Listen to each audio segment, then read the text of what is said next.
Welcome everyone. Please recall while studying Fourier series and Dirichlet conditions, we learned that the sufficient condition for having Fourier series of a periodic signal requires the signal to be square integrable over a complete cycle. That means integration of xt square dt over one cycle should be a finite number. Then we approached Fourier transform by considering signals with infinite time period. Therefore, naturally, the sufficient condition for having Fourier transform of a signal demands the signal to be square integrable over minus infinity to plus infinity. That is xt square dt integrated over minus infinity to plus infinity should be a finite number. However, this condition is not a necessary condition. Please recall, we have found that Fourier transform of the signal 1 is equal to 2 pi delta omega, and 1 is a signal which is constantly 1 for all time starting from minus infinity to plus infinity.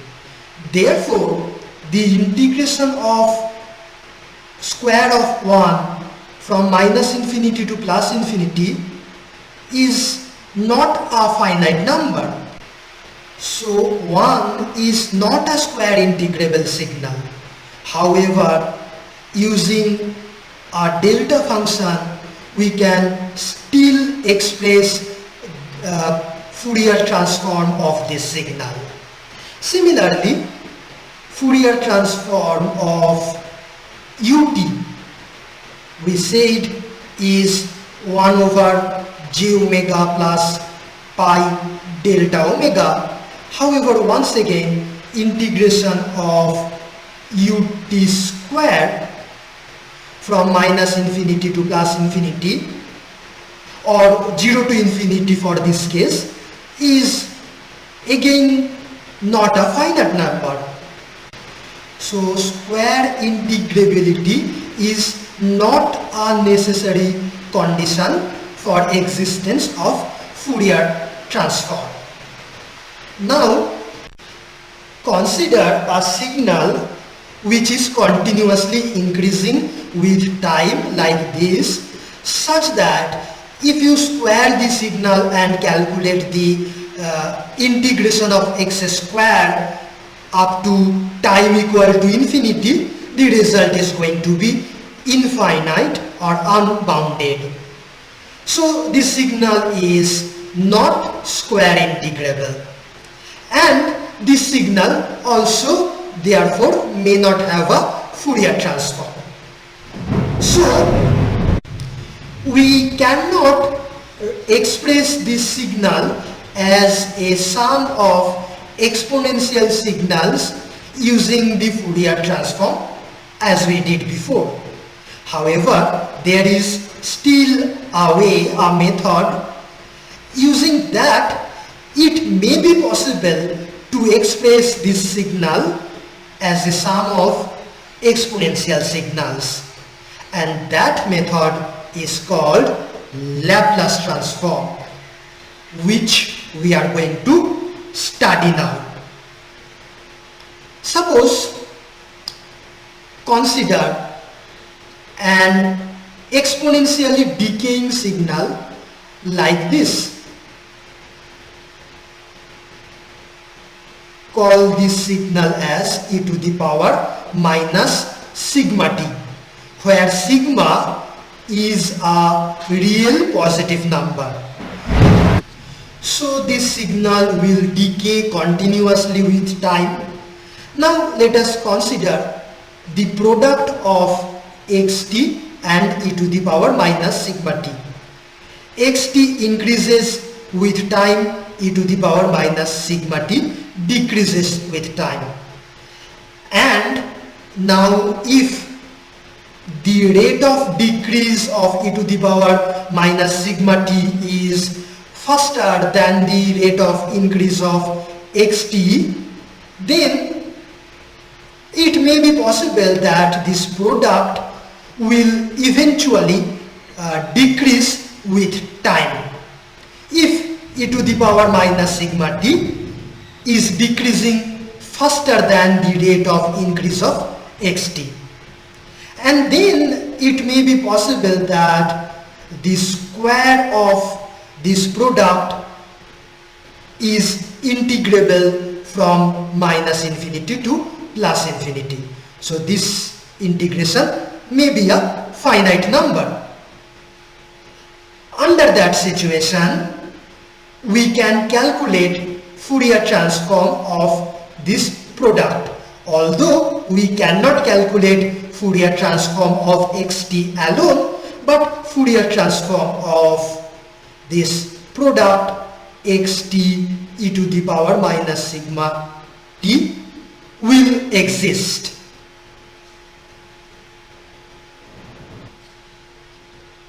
And also this Fourier transform of the product of xt and e to the power minus sigma t can be calculated in the usual way as integration of this function, which is the product in this case, multiplied with e to the power minus j omega t dt integrated from minus infinity to plus infinity, which you may write as integration of xt e to the power minus sigma plus j omega with this t common dt from minus to plus infinity. Now notice that this number sigma plus j omega is a complex number. Sigma is a real number, omega is a real number. Sigma plus j omega together is a complex number. And let me give it a new name. So let me define sigma plus j omega is equal to s, a complex number of course. Then this integration can be written as xt e to the power minus st dt from minus infinity to plus infinity. This is nothing but the Fourier transform of xt multiplied with e to the power minus sigma t. Now, after you perform this integration, the variable t will be gone and the result will be a function of this s, which is equal to sigma plus j omega. So this I will write as a function of s, capital X of s, because it will depend on s.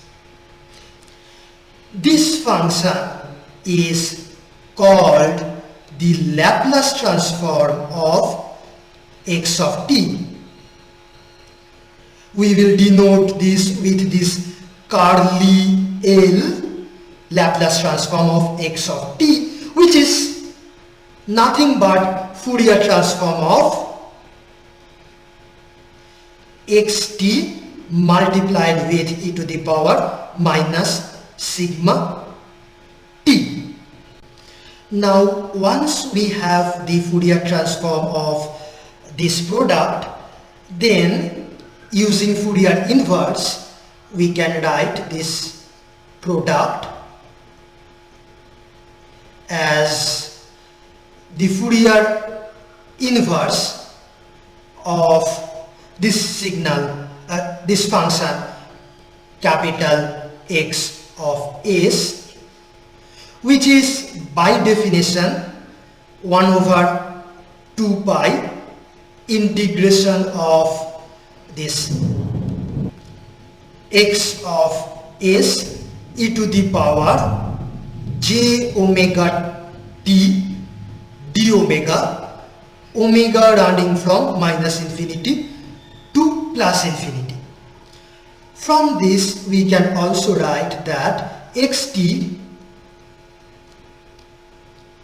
is equal to 1 over 2 pi integration of X of S e to the power j omega t d omega, omega running from minus to plus infinity, and then I have to multiply this with this e to the power plus sigma t, this thing multiplied with e to the power plus sigma t. Now I can put this e to the power sigma t inside this integration, because the integration is over omega and this term e to the power sigma t does not depend on omega. So this is equal to 1 over 2 pi integration of X of S e to the power j omega t and e to the power sigma t put inside, then multiplied with d omega, omega running from minus infinity to plus infinity. You may club these two exponential terms together in this way as e to the power sigma plus j omega with t common. This is equal to 1 over 2 pi integration over omega equal to minus infinity to plus infinity capital X of S e to the power sigma plus j omega is by our definition same as S. So let me put e to the power st here and d omega. Now since S is equal to sigma plus j omega, I can write d omega is equal to ds divided by j or multiplied with minus j. So let me substitute d omega here with ds and a minus j here,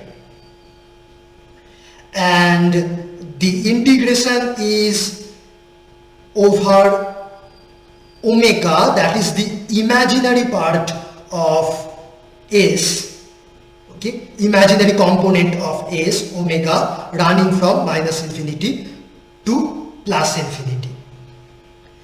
This is called Laplace inverse.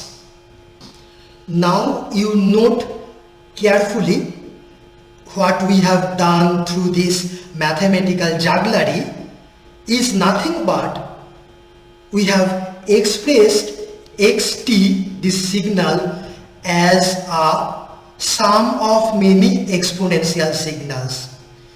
E to the power st, this part is an exponential signal which is multiplied with some coefficient or amplitude which is capital X of S, and then all these exponential signals are added or integrated together to get the signal small xt. So in this way, a signal like this which by itself is not square integrable and does not have a Fourier transform can also be written as a sum of exponential signals in this way using Laplace transform. And the amplitude or amount of each of these exponential signals, that is capital Xs, is given by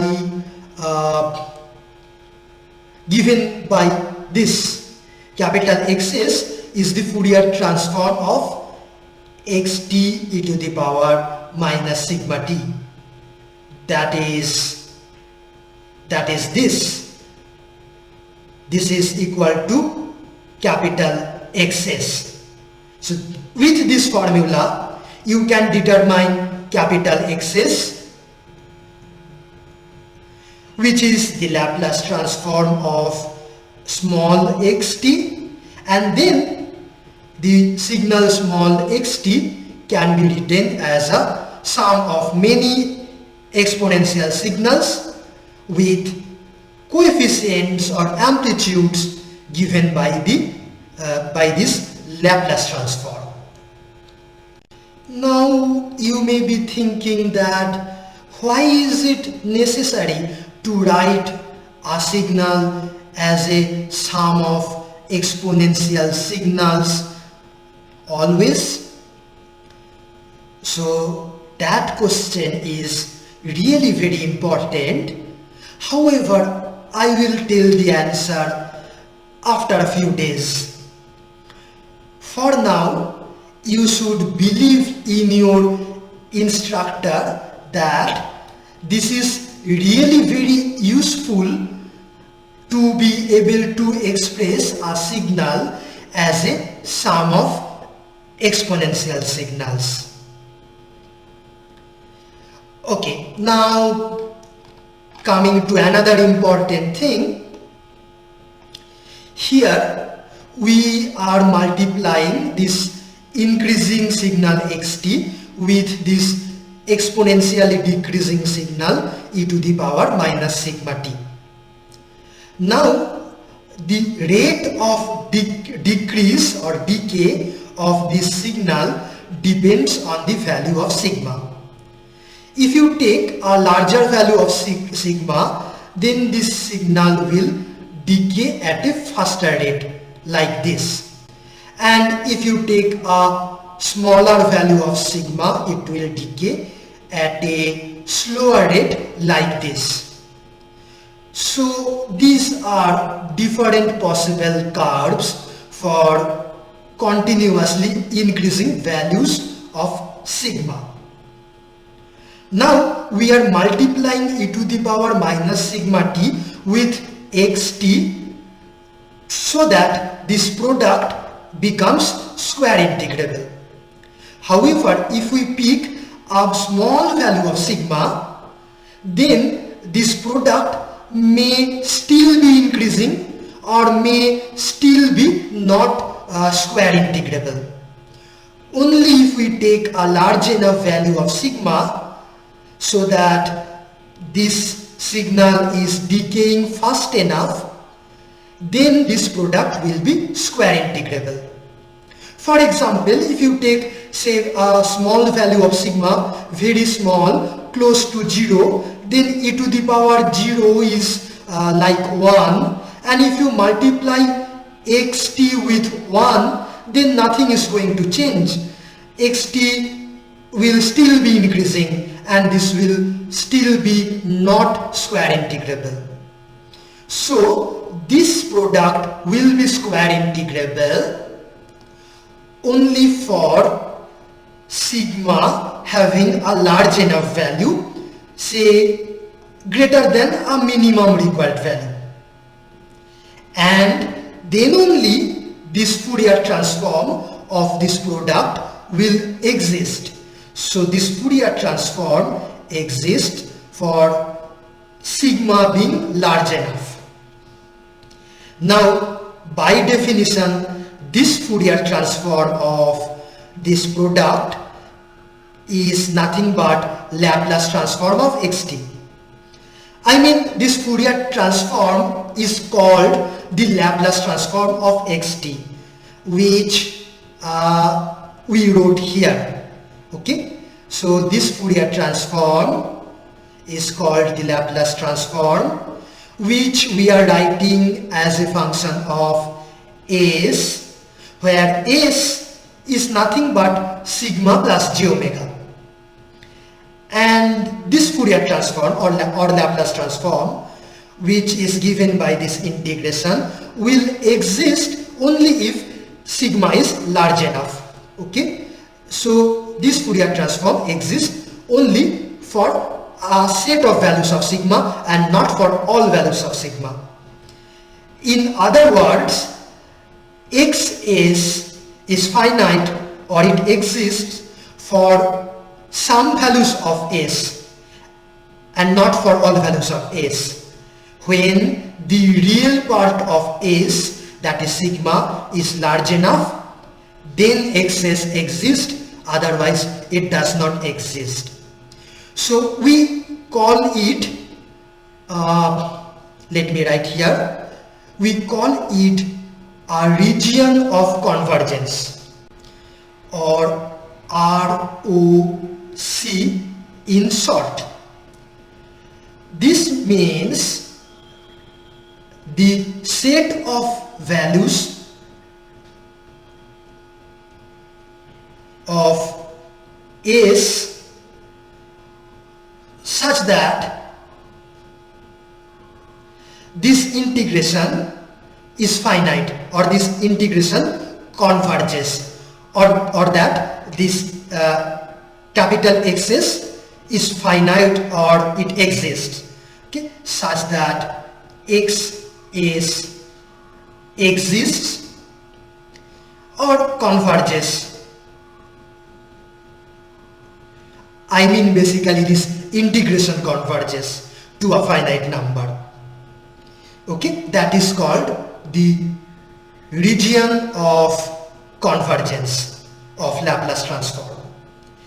And of course, this will depend on the signal xt itself. If this signal xt is increasing quite fast, very fast, then you have to choose a larger value of sigma to make this product square integrable.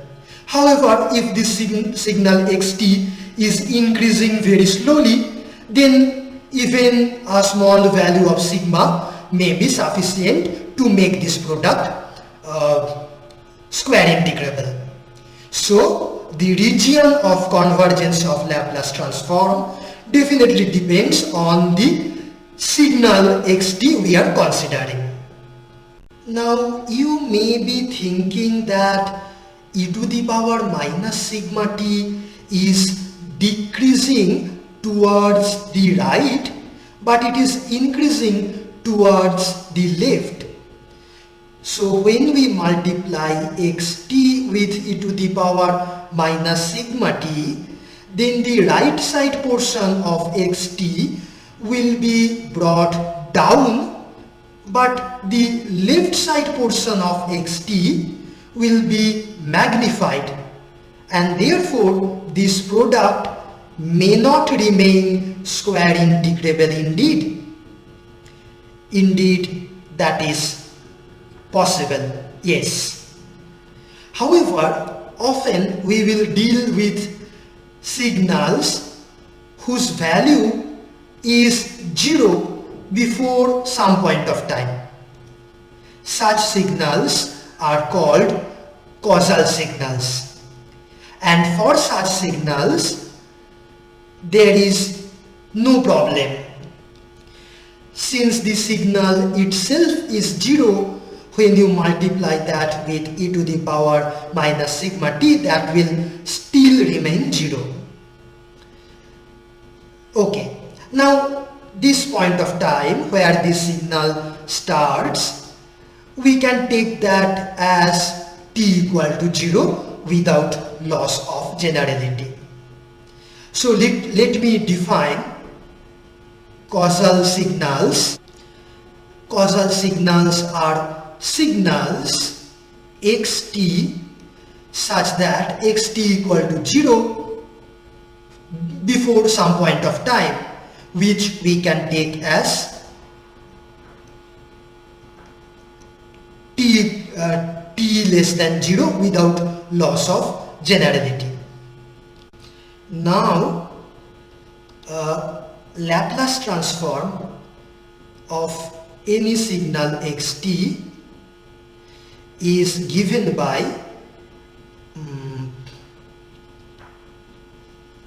it is here the Laplace transform, which is same as the Fourier transform of xt to the power minus sigma t, which is same as this integration.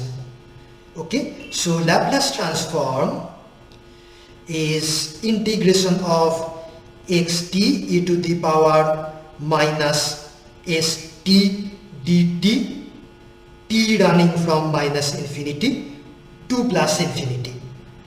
This is true for any signal xt, but if this signal xt is causal, then we can write this as integration of xt e to the power minus st dt, t running from 0 to infinity. This is if xt is causal. Because if xt is causal, then value of x is 0 before t equal to 0. This is also called one-sided Laplace transform. Now a very important fact, I would like to make it clear. This integration from time 0 to infinity means including the time 0. Okay, or for your understanding, you may call this as from 0 minus to infinity. This is because while calculating Laplace transform of any signal, I can always shift my origin t equal to 0 at the starting point of that signal. Now suppose you are considering a delta signal, which we often deal with, and a delta signal starts and ends at t equal to 0, delta t. Okay, now if we want to calculate Laplace transform of this signal, so we have to multiply this with e to the power minus st, something like maybe like this, some e to the power minus st, and then we have to integrate it. We have to make sure that the signal delta t is not missed out while we do the integration. If we start our integration from say 0 plus up to infinity, then the entire signal delta t will be missed. So it is conventional or customary to do this integration from point 0 minus such that while dealing with delta functions, the functions are not missed out during the integration. Let us now calculate the Laplace transform for some simple common functions and also look at the properties of Laplace transform. To begin with, let us calculate the Laplace transform of delta t, that is an impulse function. Now Laplace transform is given by this formula here. Okay, so accordingly Laplace transform of delta t will be integration of delta t e to the power minus st dt, t running from minus infinity to plus infinity. Now using the property of delta function, we can write this integration as equal to e to the power minus s 0 in place of t. So that is equal to 1, and that is the Laplace transform of delta t. Now next, let us try to calculate the Laplace transform of ut, that is unit step function. So that will be equal to integration of ut e to the power minus st dt, t running from minus to plus infinity. Now this is equal to integration from t equal to 0 to infinity, because before time 0 u is 0, so we can change the limit of integration as t equal to 0 to infinity, and within this range, that is after time 0, value of u is 1. So let me put 1 here, then e to the power minus st dt. Now this integration will be equal to e to the power minus st divided by minus s with limits infinity and 0. Yes, of course, s should not be equal to 0, okay, otherwise we cannot divide by s. Now this we may also write as e to the power minus sigma plus j omega t divided by minus sigma plus j omega. That is, I am replacing s with sigma plus j omega. Sigma is the real component of the complex number s, and omega is the imaginary component of the complex number s. Okay, now this is equal to e to the power minus sigma infinity multiplied with e to the power minus j omega infinity minus e to the power 0 whole divided by minus sigma plus j omega. Now this term e to the power minus j omega multiplied by something always has a modulus equal to 1.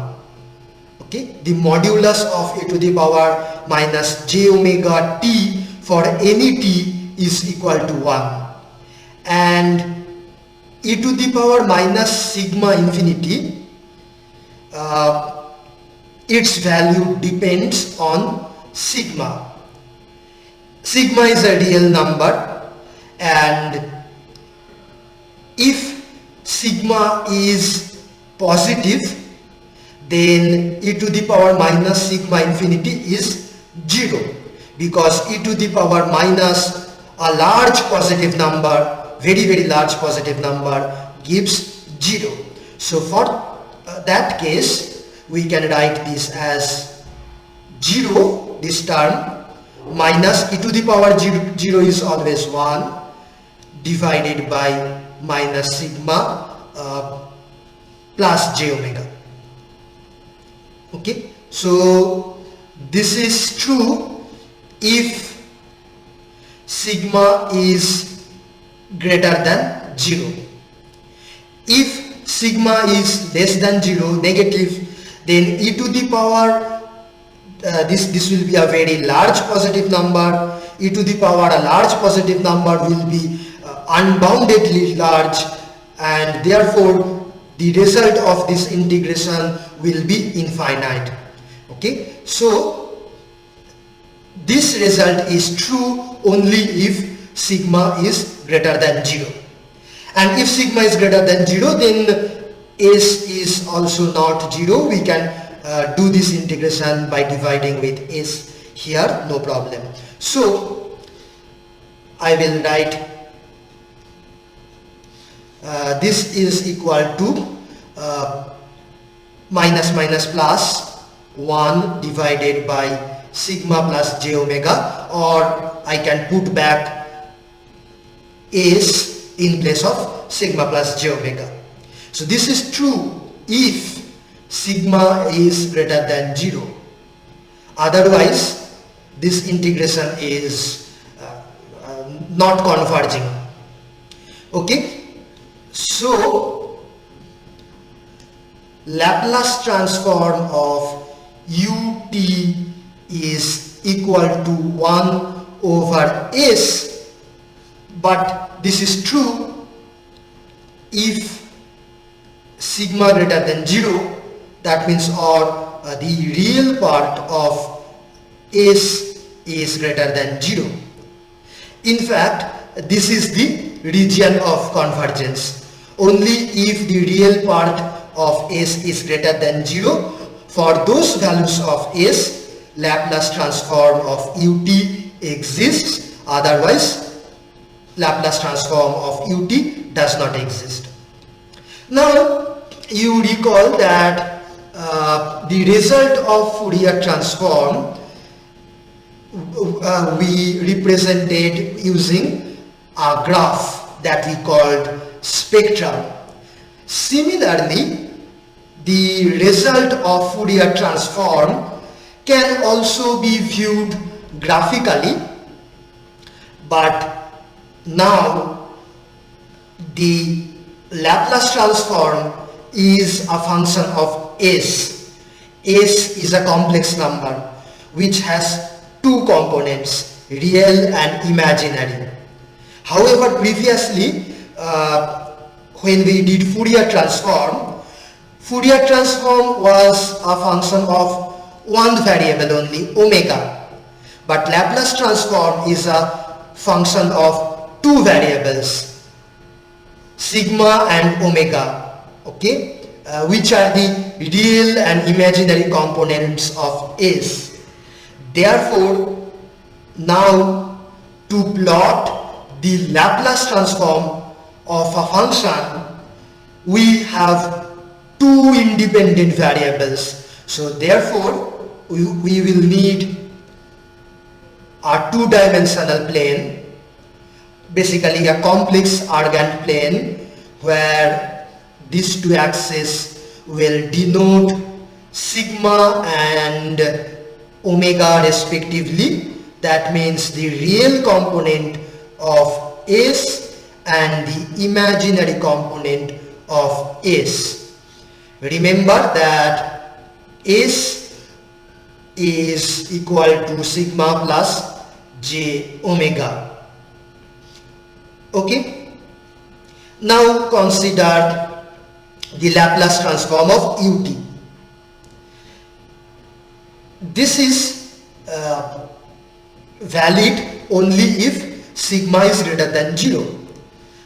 That means on this side, that is the left side,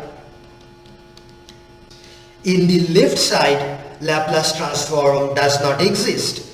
So here Laplace transform of ut does not exist, and on this side Laplace transform of ut exists, and it is equal to 1 over s. Now suppose you consider a point here which is, say, sigma equal to 2, and say here omega is equal to 1. So this point is the point where s is equal to 2 plus j into 1. So at this point, the value of Laplace transform of ut will be equal to 1 over 2 plus j at this point. Okay, so this is the value of Laplace transform of ut at this point. Similarly, if you consider any other point, like here, say this is -1, this is 1, so consider this point. At this point, the value of Laplace transform of ut is equal to 1 over s, and s at this point is sigma plus j omega, 1 plus j1. In this way, each and every point on this side, the right side, will have some value of the Laplace transform for ut. Okay, and this side is the region of convergence for the Laplace transform of ut. So this side is the region of convergence. This quadrant is also within the region of convergence of this Laplace transform. Now, just a quick note.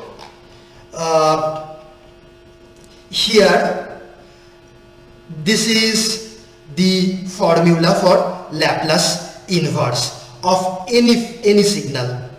So what we have to do, we have to take the Laplace transform and then multiply it with e to the power st, and then integrate it from omega equal to -infinity to +infinity.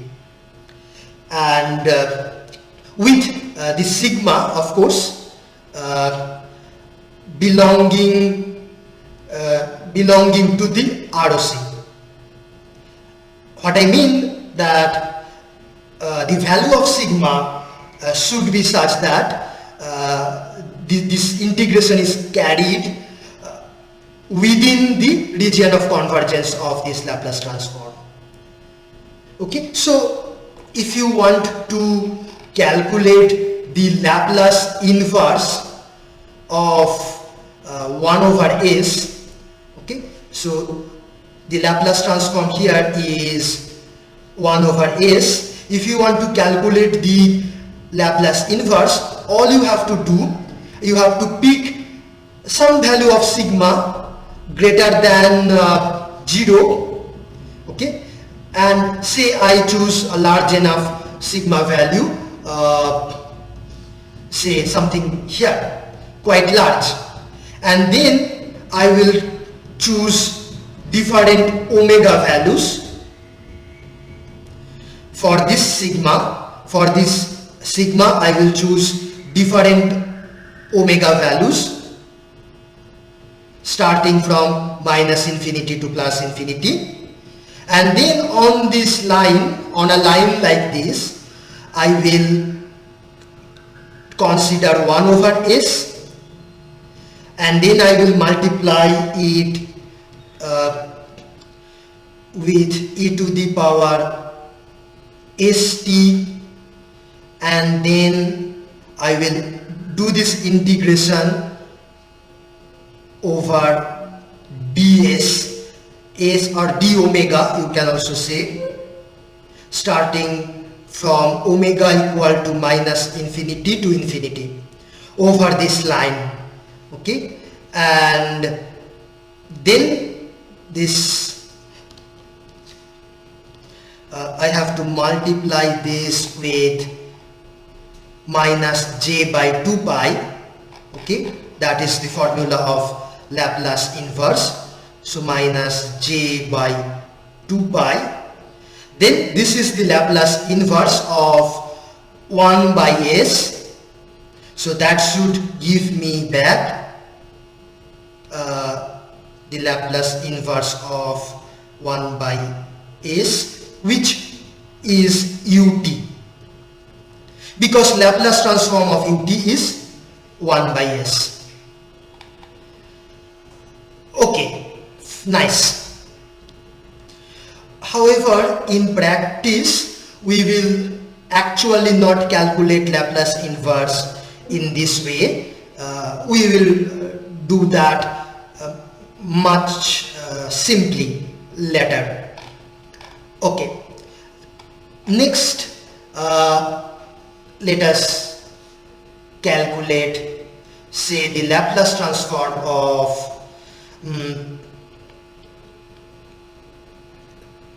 u minus t.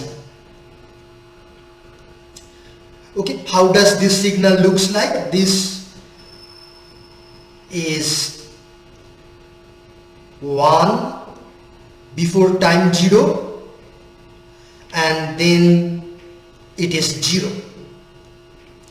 This is u minus t. Now this will be equal to integration of u minus t e to the power minus st dt, t running from minus to plus infinity. However, it is enough to do the integration from minus infinity to 0, and within this region u minus t is equal to 1 multiplied with e to the power minus st dt, and then this will be equal to e to the power minus st divided by minus s with limits t equal to 0 and minus infinity, provided s is not 0, and then this is same as e to the power 0 minus e to the power minus infinity into t. So this will be minus minus plus st divided s infinity divided by minus s, which is same as 1 minus e to the power sigma infinity multiplied with e to the power j omega infinity divided by sigma plus j omega, replacing s with sigma plus j omega. Now here e to the power j omega infinity is a finite bounded number with modulus equal to 1. E to the power sigma into infinity, sigma is a real number, so if sigma is positive, this will be a very large number, so this integration will be infinite. But if sigma is negative, then this will be a very small number, 0, and then we can write this as 1 minus 0 divided by minus sigma plus j omega. This is of course if sigma is negative, and then this is equal to minus 1 by s. S is sigma plus j omega. Okay, so this Laplace transform or this integration is convergent only if sigma is less than 0, and that is the region of convergence for this signal. Okay, now next, suppose the Laplace transform of some signal xt is equal to call it xs. Okay, then the Laplace transform of k times xt will be equal to k times Laplace transform of xt, that is capital Xs. This I shall leave as a homework for you. Next, now considering this property, Laplace transform of minus u minus t, that will be equal to minus of Laplace transform of u minus t, and this is equal to minus of this is minus 1 by s, so minus minus plus 1 by s. This is quite interesting to note that the Laplace transform of this function is same as the Laplace transform of ut. For ut, Laplace transform is 1 by s, and for minus u minus t, this is again 1 by s. However, the two signals are quite different. Okay, ut is like this. This is 0, this is 0 here, 1 here, this is ut, and minus u minus t, that will be like this. So minus 1 before time 0 and then 0. Two signals completely different has same Laplace transform. However, there is a difference.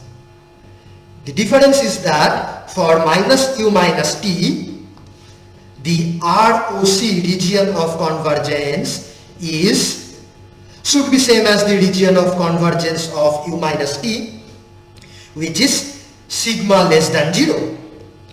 So this has the region of convergence sigma less than 0. However, Laplace transform of ut is also 1 over s, but region of convergence is sigma greater than 0. Okay, that is the difference.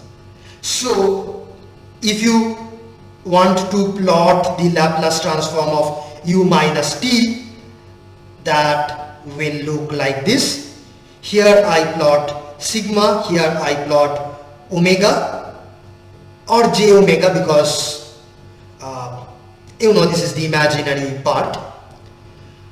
Okay, so for u minus t, this side here Laplace transform is not defined, but here the Laplace transform is defined.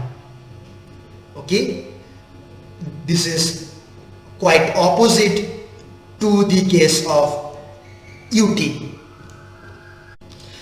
However, in this course we will not deal with this type of signals minus u minus t, which is not causal.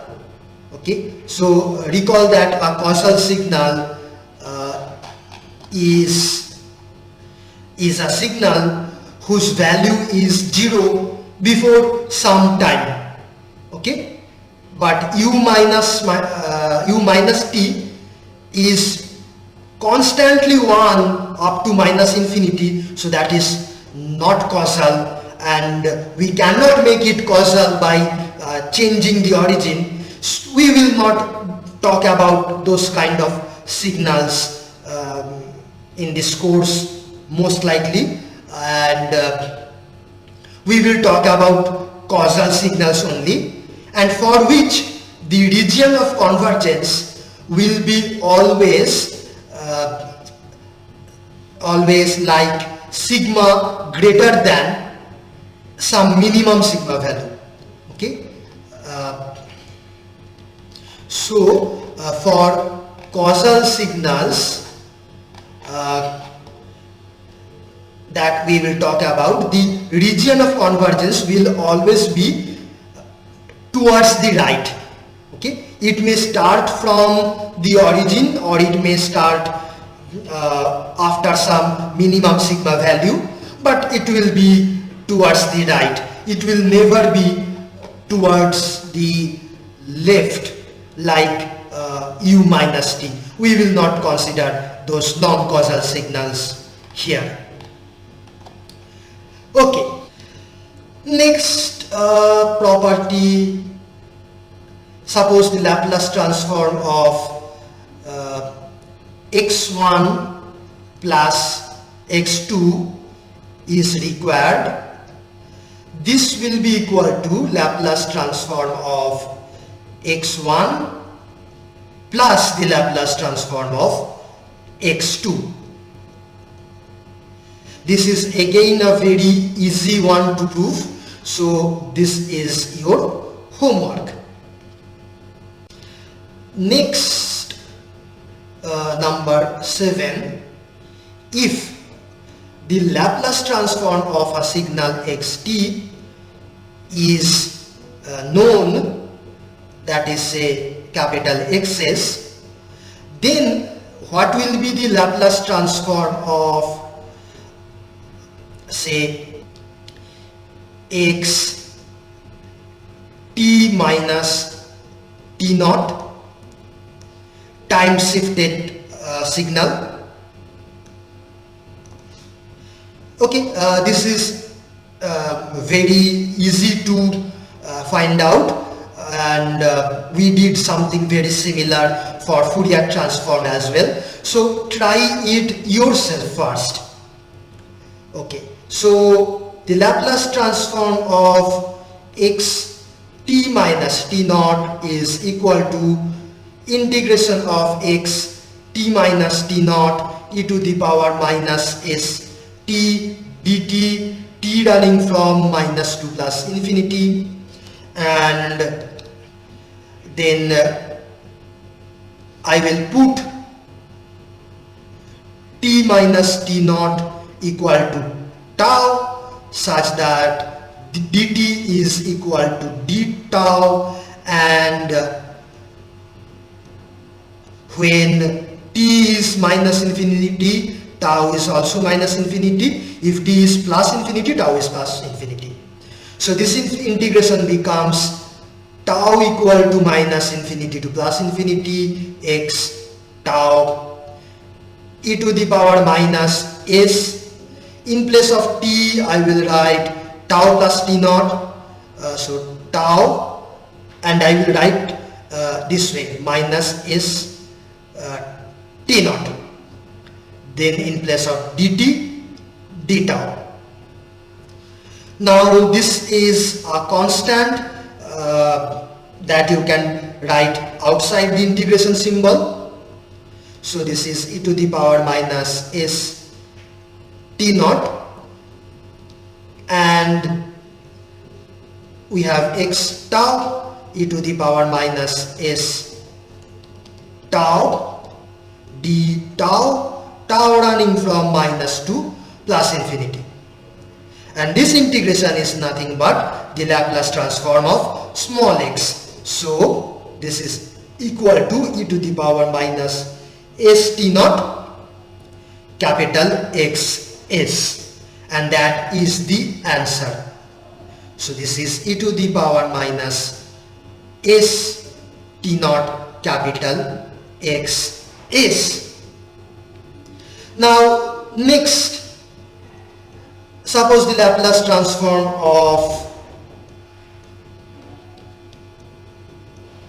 xt is again capital Xs, then what will be the Laplace transform of say xt multiplied with e to the power at? Try it yourself first before watching my derivation. Okay, so Laplace transform of e to the power at xt is equal to integration of e to the power at xt, then e to the power minus st dt, t running from minus to plus infinity. Okay, this is by the definition of Laplace transform. Then this is equal to integration of xt, and let me join these two exponentials as e to the power minus s minus a t dt,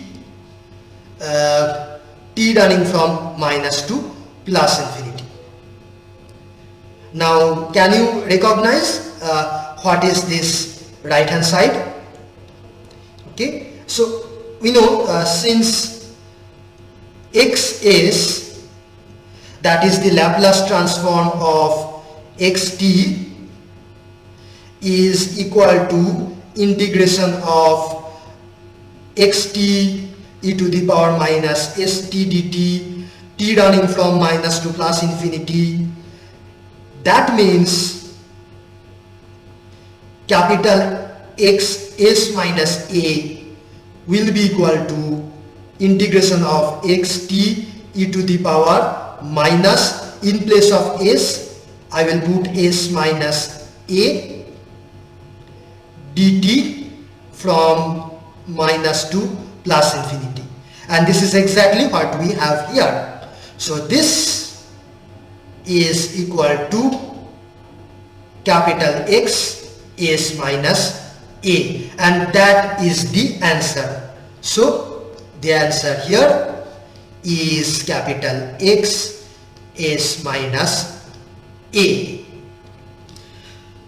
Okay, so that means if the Laplace transform of some signal xt is capital Xs, then when you multiply the signal with e to the power at, to get the Laplace transform, all you have to do is replace s here with s minus a. Replace s in the original Laplace transform with s minus a. Okay, so as an example of this property, suppose we want the Laplace transform of e to the power at ut. Okay, so how can we get that? Laplace transform of ut is 1 by s. This is for ut alone, and when you multiply that with e to the power at, you have to replace s with s minus a, and that is the answer. Let us see how does this signal e to the power at ut looks like. E to the power at is a exponential signal, so it depends on the value of a. Suppose a is a real number and positive, then e to the power at will be a exponentially increasing signal like this. When you multiply that with ut, since ut is 0 before time 0, the product will become 0, and after time 0 ut is 1, so e to the power at here will remain as it is. So this is the case for a being real and positive. Now what happens if a is real but negative? In that case, we will get an exponentially decaying signal like this. Okay, next, what happens if a is an imaginary number, something like j omega naught, for some value of omega naught? Then the signal e to the power at, which is same as e to the power j omega naught t, we cannot draw that in this two-dimensional diagram, but you may extend your imagination by thinking an argand plane, complex plane, with this axis perpendicular to the board, representing the real part of the signal, and this vertical axis is the imaginary part of the signal. This horizontal line is the time axis. Then e to the power j omega naught t will be a spiral like this, rotating anti-clockwise or clockwise depending on omega naught or is positive or negative. But its magnitude, okay, that will be constant, and equal to 1 always. Okay, the magnitude, although my drawing is not good, is constant and 1. Now consider what happens if A is neither purely real, neither purely imaginary, but it's a complex number, something like sigma naught plus j omega naught for some specific value of sigma naught and omega naught. Then the signal e to the power at is equal to e to the power, let me write here, e to the power at is equal to e to the power sigma naught plus j omega naught t, which is equal to e to the power sigma naught t plus multiplied with e to the power j omega naught t. Now, and we also have ut, of course, multiplied with this. Now let me draw this part first, e to the power sigma naught t. That will be a signal like this, assuming sigma naught greater than 0. And then e to the power j omega naught t, that will be a spiral in the 3-dimensional argand plane we are considering. So that will be a spiral like this. I'm drawing with dotted lines. Now this spiral has a constant magnitude. When you multiply these two signals, then what will happen is this. We will get a spiral whose magnitude will increase constantly with time, and this e to the power sigma naught t will act as the envelope or boundary of this increasing spiral. Okay, in the same way, if you consider A equal to sigma naught plus j omega naught, with sigma naught being a negative number, then we will get a spiral, imaginary spiral, whose amplitude will continuously decay in this way. Okay, now next thing, we already know that the Laplace transform of this signal is 1 by s minus a. However, I would like to look at the ROC of Laplace transform of e to the power at ut. For that, let me write this Laplace transform as equal to integration of e to the power at ut, then the signal multiplied with e to the power minus st dt, t running from minus to plus infinity.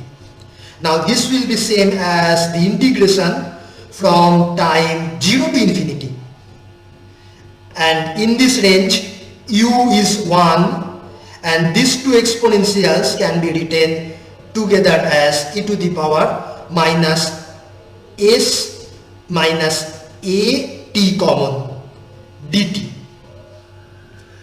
Okay, now let me put in place of s sigma plus j omega, and in place of a sigma naught plus j omega naught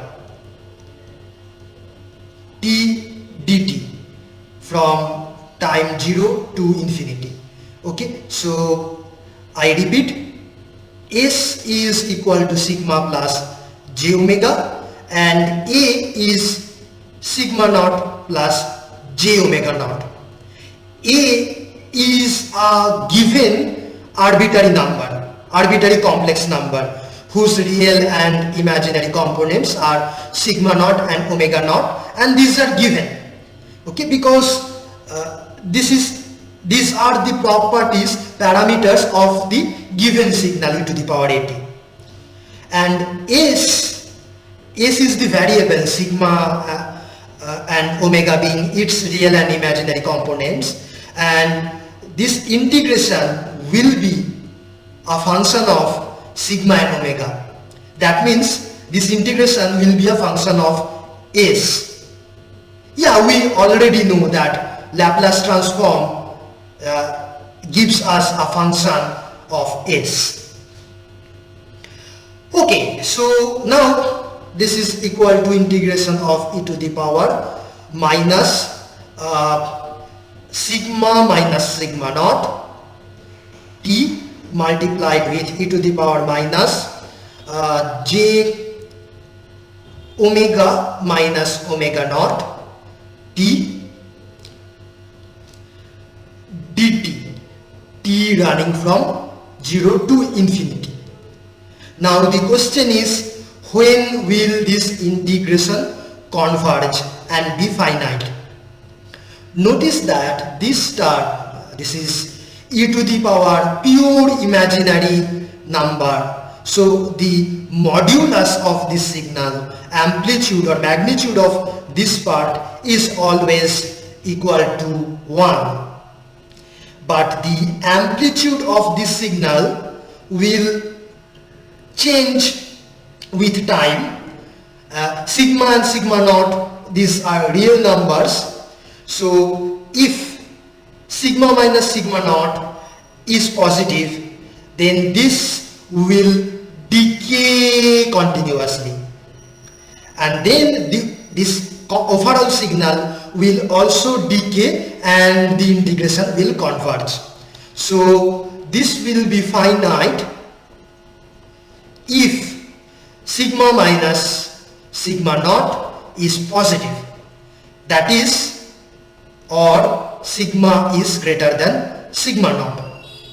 Otherwise this number will be negative, and so overall we have e to the power something positive multiplied with time, so that will increase continuously and integration will be unbounded, non-converging.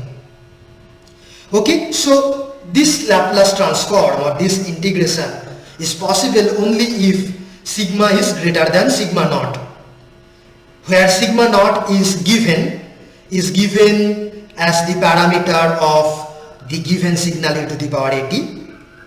So ROC of this signal is specified by sigma greater than sigma naught. So if I draw a diagram again with sigma and omega, then this Laplace transform is valid only if the value of sigma is greater than sigma naught. Okay, so this side is the ROC, and here or here or here or here Laplace transform is undefined. Okay, so as I told you previously, for causal signals, ROC is always on the right side of this diagram. We call it the S plane, because S is sigma plus j omega. So ROC is always somewhere in the right side of the S plane for causal signals. Okay, that's for today. See you tomorrow.